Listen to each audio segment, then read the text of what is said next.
కేంద్ర ఆర్థిక శాఖ మంత్రి అరుణ్ జైట్లీ మీడియాతో మాట్లాడుతున్నారు. లైవ్ చూద్దాం.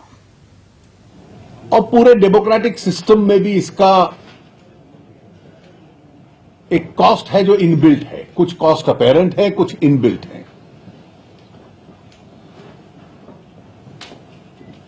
और इसलिए सरकार प्रयास करती रही है और बैंकिंग व्यवस्था भी प्रयास करती रही है कि credit cards, debit cards, e wallets और जितने भी alternative methods of digital currency हैं उनको इनकरेज किया जाए. और बहुत बड़े पैमाने में इस एक महीने में ये स्विच ओवर होता हुआ दिख रहा है. और इसलिए सरकार इस स्विच ओवर को और तेज करना चाहती है. एक तरफ लेस कैश इकोनॉमी होगी,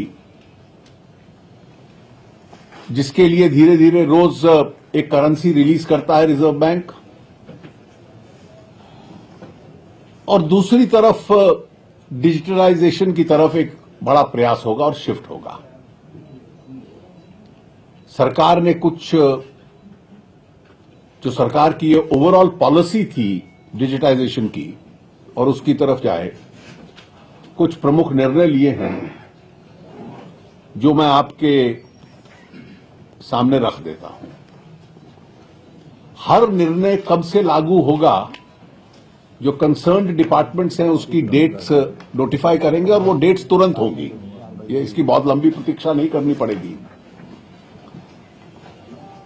कोई घंटों में, एक आध दिन में लागू हो जाएगी, कुछ 2-4 दिन में लागू होंगी. इससे ज्यादा समय नहीं लगेगा.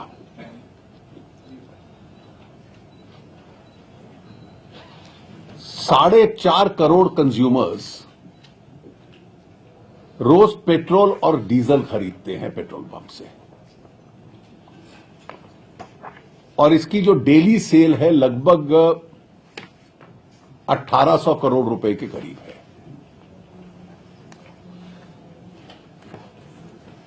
एक महीने में जो ये सेल है, ये 20% डिजिटल पेमेंट से बढ़कर 40% डिजिटल पेमेंट हो गई है. ये लगभग नेशनल एवरेज है.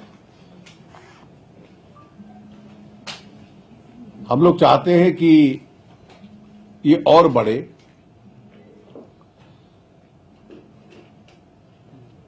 और केवल जो एक महीने में बढ़ी है, इससे कैश रिक्वायरमेंट पर डे की 360 करोड़ रुपए की कम हुई है. और अगर ये मौजूदा लिमिट से 30% और बढ़ती है तो लगभग सालाना रिक्वायरमेंट कैश की 2 लाख करोड़ रुपए कम होती है. That is money in circulation. और इसलिए जो नोटिफाइड डेट की जाएगी, जो कंसर्न डिपार्टमेंट इसकी घोषणा कर देगा, जो डिजिटल मोड से पेट्रोलियम प्रोडक्ट्स, ऑयल और पेट्रोल और डीजल खरीदेगा, उसको 0.75% का डिस्काउंट मिलेगा. So petrol and diesel will be cheaper for those who pay for the digital mode. ये सरकार ने पहला निर्णय लिया है.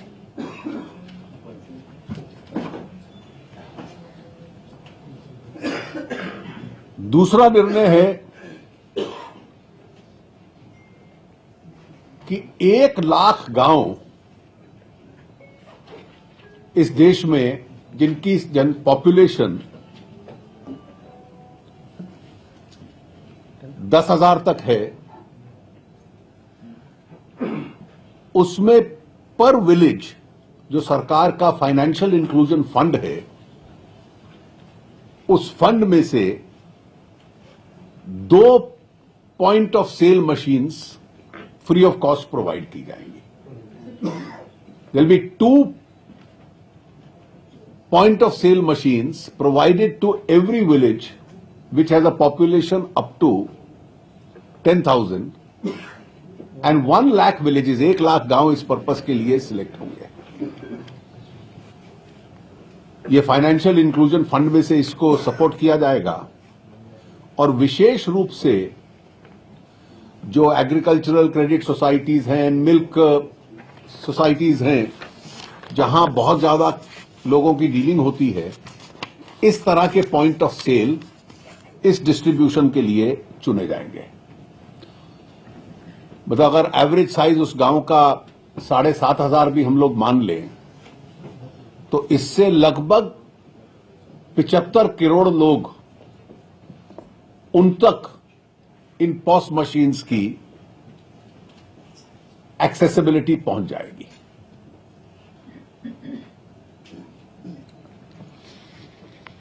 तीसरा निर्णय सरकार ने लिया है कि नाबार्ड के माध्यम से जो रूरल रीजनल बैंक्स और कोऑपरेटिव बैंक्स हैं,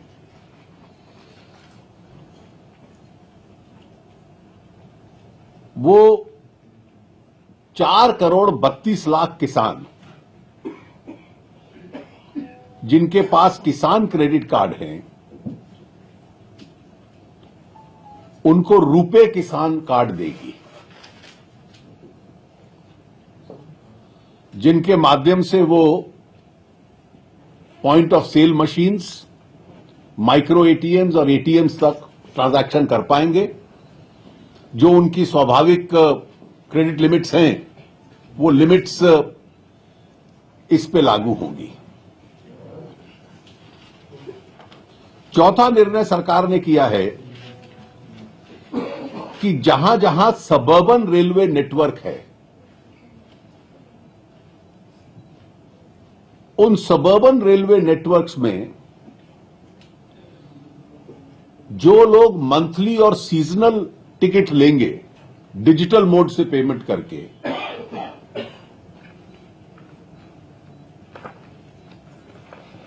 उनको उन टिकट्स पे रेलवेज 0.5% का डिस्काउंट देगी।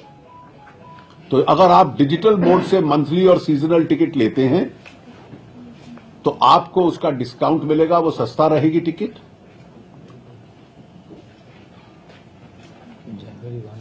और ये 1 जनवरी 2017 से लागू होगा और मुंबई सबर्बन रेलवे के साथ इसकी पहली शुरुआत होगी।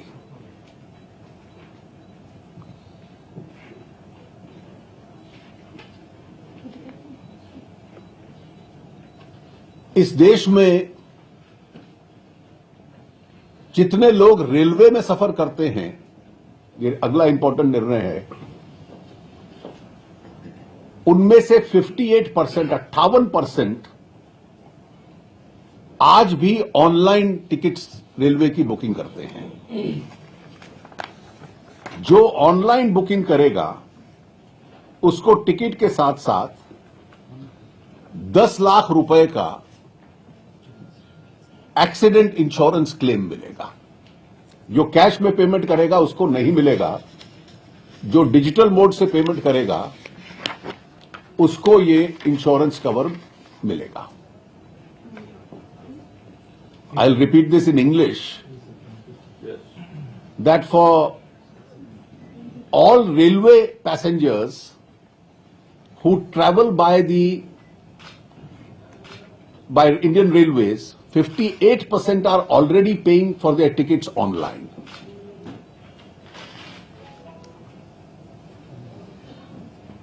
Those who buy tickets online will get a free accident claim insurance of 10 lakh rupees only if they pay by the digital mode. अगला निर्णय भी रेलवेज का है। Railways catering, accommodation, retiring room, ये सब पेमेंट बेस्ड फैसिलिटीज हैं जो railways देता है। जो भी इन फैसिलिटीज के लिए डिजिटल मोड से पेमेंट करेगा उसको रेलवेज 5% का डिस्काउंट देगा। So all other facilities like accommodation, catering and retiring room which railways charges for, if payment is made by the digital mode, the facility will be 5% cheaper. अगला निर्णय बहुत महत्व का है। पब्लिक सेक्टर इंश्योरेंस कंपनीज जो हैं, वो general insurance companies भी हैं और लाइफ इंश्योरेंस में भी हैं। जो डायरेक्टली इन इंश्योरेंस कंपनीज जो सरकारी क्षेत्र की हैं, उनके कस्टमर पोर्टल से अपनी इंश्योरेंस पॉलिसीज लेंगे बाय ऑनलाइन पेमेंट। कि पब्लिक सेक्टर इंश्योरेंस कंपनीज जो जनरल इंश्योरेंस में हैं और लाइफ इंश्योरेंस में हैं,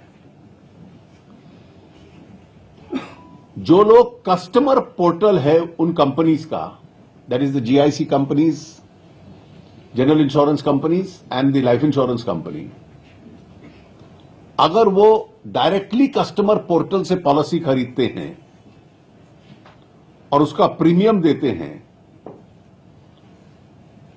ऑनलाइन पेमेंट करते हैं अगर डिजिटल मोड से, तो उनको 10% डिस्काउंट मिलेगा जनरल इंश्योरेंस कंपनीज के केस में और 8% डिस्काउंट मिलेगा लाइफ इंश्योरेंस के केस में। सो अगर आप, if you buy your policy and from the customer portal and pay by the digital mode directly and not by cash, the policy will be, the premium will be 10% less in the case of general insurance and 8% in the case of life insurance. Her premium पे होगा। ये सब नई policies में होगा। नई policy नई policy जो ऑलरेडी चल रही है वो नहीं। रिन्यूअल से नई policy new policy sold. For the first policy. जितने भी सेंट्रल गवर्नमेंट के डिपार्टमेंट्स हैं या सेंट्रल पीएसयूज हैं, वो इंश्योर करेंगे कि उनके साथ जितने संबंध लोगों के हैं, जो ट्रांजैक्शंस होते हैं, उसमें ट्रांजैक्शन फीस और एमडीआर चार्जेस जो डिजिटल पेमेंट में कई बार इन्वॉल्व रहते हैं, उसका बोझ किसी कस्टमर के ऊपर न आए। So if you are dealing with government और PSUs and you make payments on by the digital mode, the transaction fee or the MDR charges, the governments will ensure that these are not leviable. So this is on state governments as well? Central PSUs. I've said central government and central PSUs. PSU banks ने कई establishments को, लाखों में establishments को POS terminals, micro ATMs, mobile POS terminals, ये सारे provide करते हैं और वो डिजिटल पेमेंट के लिए एक इंस्ट्रूमेंट बन जाते हैं। PSU बैंक्स ये इंश्योर करेंगे कि इनमें से कोई भी ये सुविधा डिजिटल पेमेंट की जो प्रोवाइड करेंगे, POS terminals, micro ATMs, mobile POS, उनका जो रेंटल है, किराया है, वो 100 रुपए महीने से अधिक ना हो। तो the cap of 100 rupees will be there.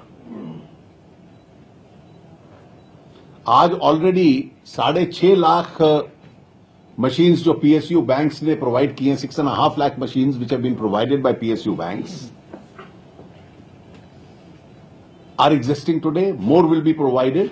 So even the existing machines will be entitled to this cheap rent facility. आज मैंने दोनों सदनों में ऑलरेडी एक नोटिफिकेशन सरकार का रखा है कि 2000 रुपए तक की जितनी ट्रांजैक्शंस हैं,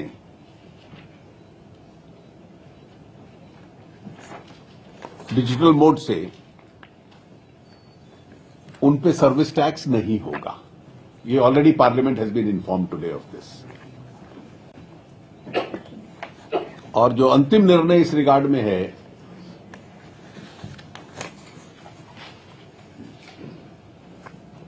कि जो टोल प्लाजास पे नेशनल हाईवेज में फास्टैग या आरएफआईडी कार्ड्स का इस्तेमाल करते हैं और उनकी डिजिटल पेमेंट करेंगे, द यूजर ऑफ दैट, उस पे भी उनको 10% डिस्काउंट मिलेगा।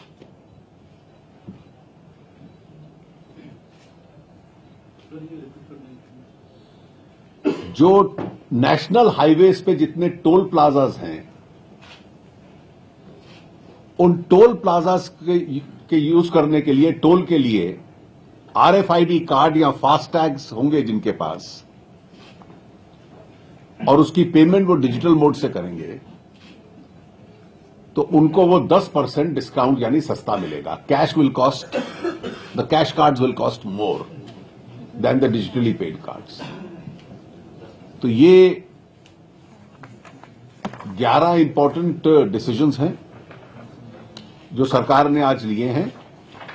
वैसे ये लगभग तुरंत लागू हो जाएंगे।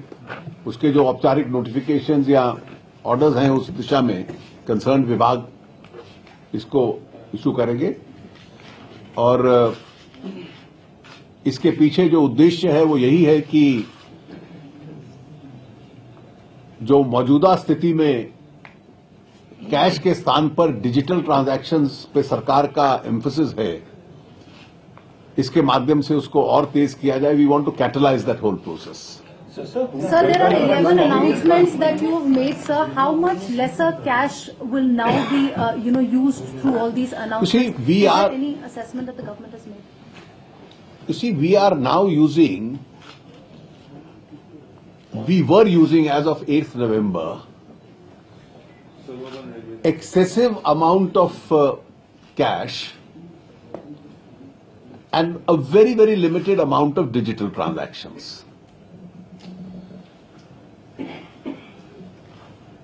As I mentioned in my opening comment, there is a cost of transacting in cash.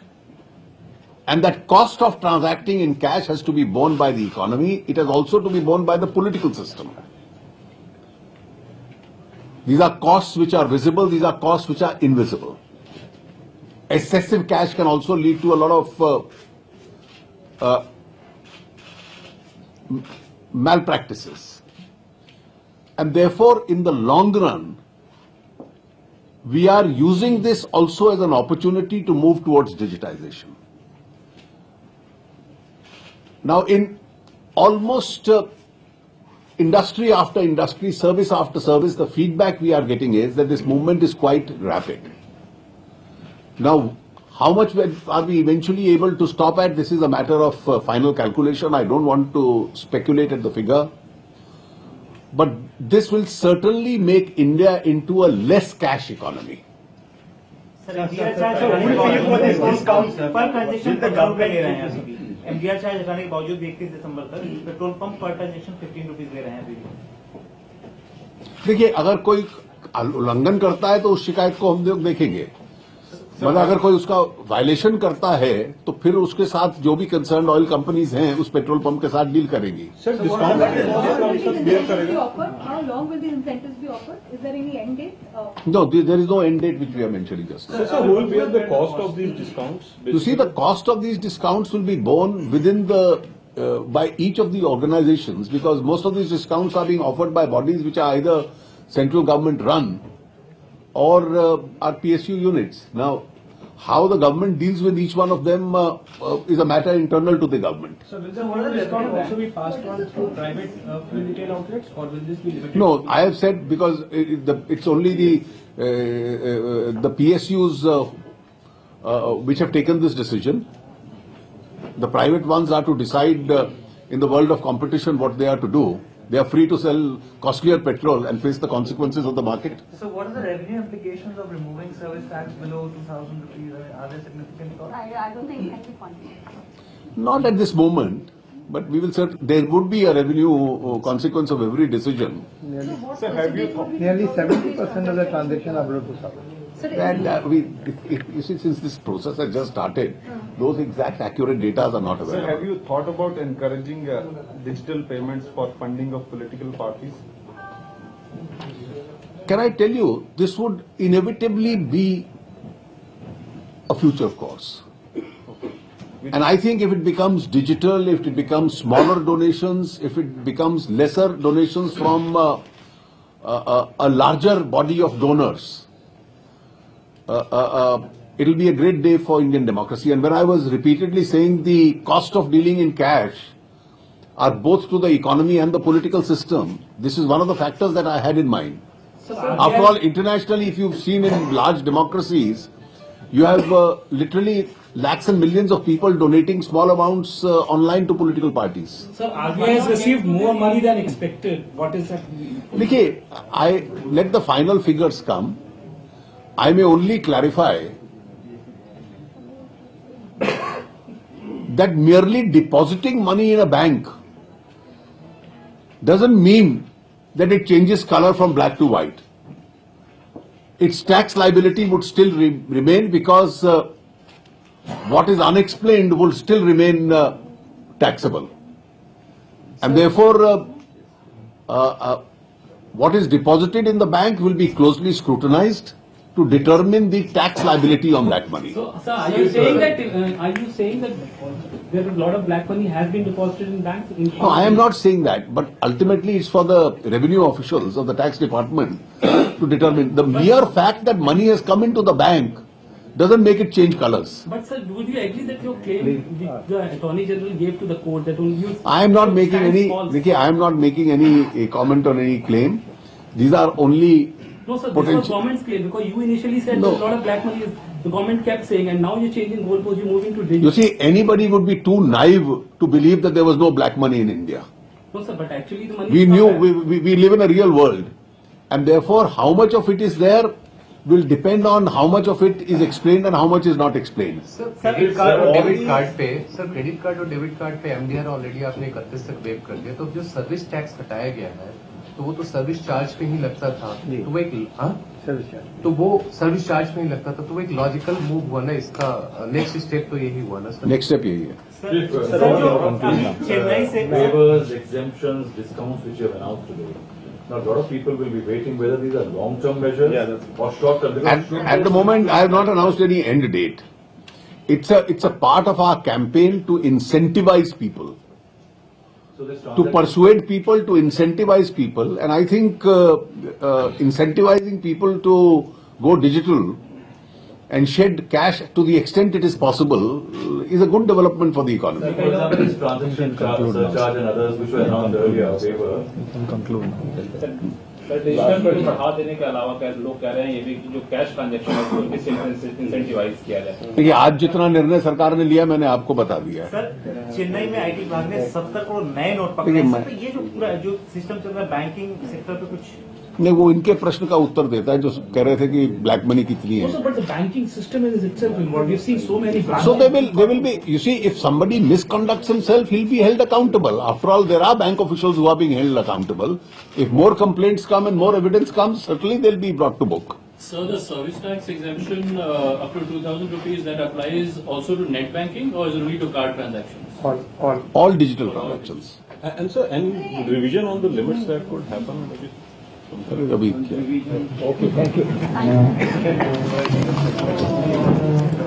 Malik साहब उसमें छोटा सा करेक्शन है. ఓవరాల్ గా చూసినట్లయితే డిజిటల్ మనీ దిశగా దేశం అభివృద్ధి పథంలో నడుస్తుందని, డిజిటల్ మనీ యూజ్ చేస్తే ఎలాంటి రంగాల్లో అన్ని రంగాల్లో కూడా ఎలాంటి రాయితీలు ఎలాంటి డిస్కౌంట్స్ వస్తాయనేది అరుణ్ జైట్లీ తన ప్రసంగంలో వివరించి చెప్తున్నారు. అలాగే తాత్కాలికంగా ఇబ్బందులు ఎదురైనప్పటికీ డిమానిటైజేషన్ వల్ల దీర్ఘకాలిక ప్రయోజనాలు ఉంటాయి. తద్వారా ధరలు కూడా అందరికీ సామాన్యులందరికీ కూడా అందుబాటులోకి వస్తాయి. తద్వారా దేశం అభివృద్ధి పథంలో నడుస్తుంది. ఇవన్నీ ఫ్యూచర్ లో తెలుస్తాయి. ఎందుకు ప్రధాని మోడీ ఈ నిర్ణయం తీసుకున్నారు అనేది అరుణ్ జైట్లీ వివరించి